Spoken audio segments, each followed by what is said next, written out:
All right, number 5. We're trying to find the area of this triangle. That's the shading area. The dash is just an invisible piece.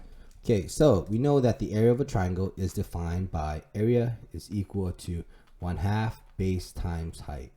Well, I know my base here, or base is 30, but I do not know what my height is. So I need a way to find my height. Interesting enough, we can see it as a separate triangle down here, and we can do that problem individually. There's a way to get the height. We can just use Pythagorean theorem.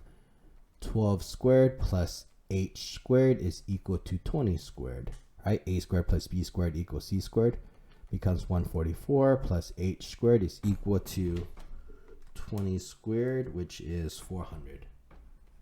Subtract 144 to both sides. We get height squared is equal to 400 minus 144, gets you 256. The square root of 256 is 16, so the height here is 16. So the height here is 16. So we know that the height here is 16.